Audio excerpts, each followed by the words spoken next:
आज की मोटरसाइकिलें इंजीनियरिंग का सच्चा चमत्कार है। इस एनिमेशन में मोटरसाइकिल के अंदर के पार्ट्स को दिखाया गया है। सबसे पहले हम बताएंगे कि मोटरसाइकिल का इंजन स्टार्ट कैसे होता है।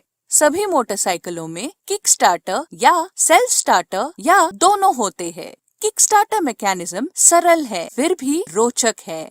किक स्टार्टर लीवर को हल्के से दबाने से पिनियन गियर मेन शाफ्ट के एक फ्री व्हीलिंग स्पर गियर से मैश होता है। जब हम स्टार्टर लीवर को पूरा दबाते हैं, तो ये पिनियन गियर क्लच हब तक पावर ट्रांसफर करता है। क्लच हब क्रैंक शाफ्ट को घुमाता है और क्रैंक शाफ्ट इंजन तक पावर ट्रांसफर करता है, जिससे इंजन स्टार्ट होता है। सेल्फ स्टार्टर सिस्टम में इलेक्ट्रिक स्टार्टर मोटर इंजन को स्टार्ट करने के लिए पावर देती है। इंजन चालू होने के बाद स्टार्टर मोटर को इंजन से अलग करना पड़ता है। हम इसके लिए वन वे क्लच का उपयोग करते हैं। इसमें एक आउटर रेस और एक इनर रेस होती है। इन दोनों रेसेस के बीच में रोलर्स होते हैं।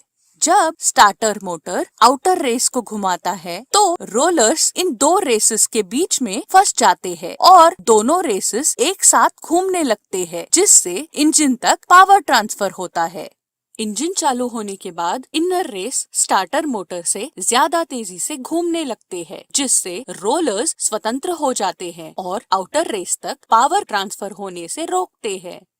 इंजन स्टार्ट होने के लिए इंजन के अंदर इग्निशन होना जरूरी होता है। मोटरसाइकिल इंजन में इग्निशन के लिए एक स्पार्क प्लग का उपयोग किया जाता है। स्पार्क प्लग को ठीक से स्पार्किंग करने के लिए 20,000 वोल्ट तक आवश्यकता होती है। यहाँ दिखाए गए मॉडल में स्टेटर का उपयोग करके वोल्टेज प्राप्त किया जाता है। मोटरसाइकिल के स्टेटर में कॉपर कॉइल्स होती है।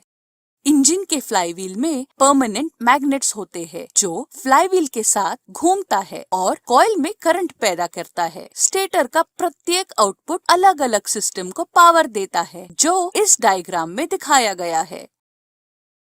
इग्निशन के लिए एक्साइटर कॉइल का उपयोग किया जाता है। इसमें अन्य कॉइल्स की तुलना में ज्यादा वाइंडिंग होती है, जिसके कारण ज्यादा वोल्टेज उत्पन्न करता है। एक्साइटर कॉइल से उत्पादित वोल्टेज CDI यूनिट को सप्लाई की जाती है। AC CDI यूनिट का कनेक्शन यहाँ दिखाया गया है। CDI यूनिट के अंदर एक कैपेसिटर होता है, जो चार्ज को स्टोर करता है। फ्लाईव्हील के पास में पिकअप कॉइल होती है। पिकअप कॉइल में एक मैग्नेट होता है, जिसके ऊपर कॉइल होता है। फ्लाईव्हील की बाहरी सतह पर प्रोजेक्शन होती है। जब फ्लाईव्हील घूमता है और पिकअप कॉइल के पास प्रोजेक्शन पहुँचता है, तो कॉइल में वोल्टेज उत्पन्न होता है। यह वोल्टेज CDI यूनिट के अंदर के एक स्विच को चालू करता है, जिससे सभी चार्ज कैपेसिटर से डिस्चार्ज हो जाता है। यह वोल्टेज को और बढ़ाने के लिए इग्निशन कॉइल का उपयोग किया जाता है। इग्निशन कॉइल एक स्टेप अप ट्रांसफार्मर है, जो इनपुट वोल्टेज को 200 गुना तक बढ़ाता है, जो स्पार्क प्लग को फायरिंग करने के लिए पर्याप्त है। मोटरसाइकिल में कई अन्य पार्ट्स होते हैं, जो मोटरसाइकिल के निरंतर संचालन में मदद करते हैं।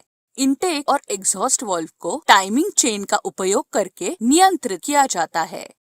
आमतौर पर सिंगल सिलेंडर इंजन्स में काउंटर बैलेंस होता है, जो इंजन के अंदर कंपन को कम करने में मदद करता है।